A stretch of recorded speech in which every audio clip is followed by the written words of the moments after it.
c'est l'heure de se réveiller.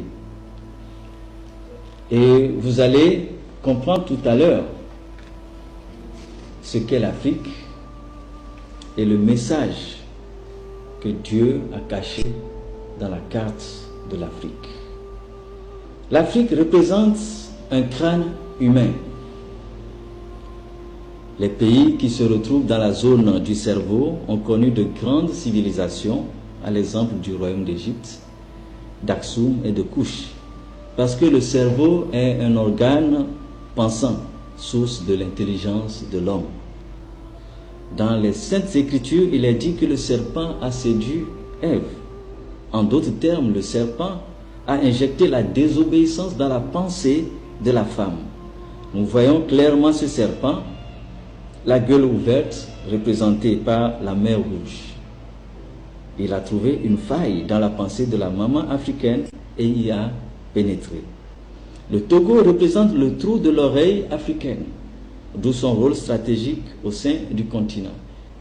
Maintenant, évoluons au niveau de l'œil de l'Afrique. Le lac Victoria est situé exactement à la place de l'œil dans la tête africaine. Ce devrait être à cet endroit précis qu'avait existé le jardin d'Éden. Car il est dit que dans le jardin, les yeux d'Adam et d'Ève s'ouvrirent après avoir mangé le fruit défendu. Nous trouvons cela dans Genèse 3, verset 7. Il est possible que l'Afrique soit l'Éden en question et que le jardin ait effectivement existé à la place du lac Victoria. L'un des premiers ancêtres de l'homme, Erectus, Homo erectus, avait quitté la région exacte du lac Victoria avant de s'éparpiller dans le monde.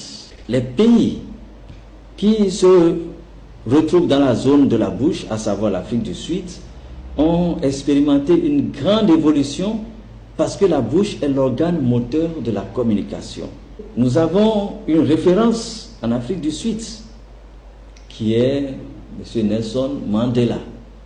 Il ne fait que jouer son rôle par rapport à la place qu'il occupe ou la place qu'occupe son pays qui est l'Afrique du Sud, qui est la bouche.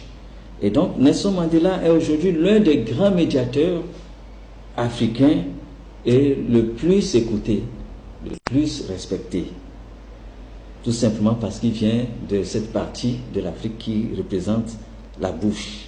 Israël occupe une position exceptionnelle au point culminant du crâne africain, la place de la fontanelle.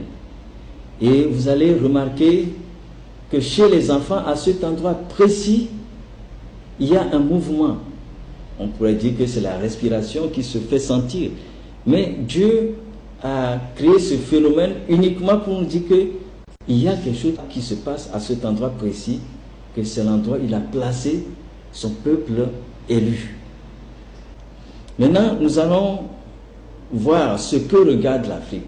Quand nous faisons attention à l'image qui est même affichée, vous voyez que l'Afrique a son regard tourné vers Madagascar.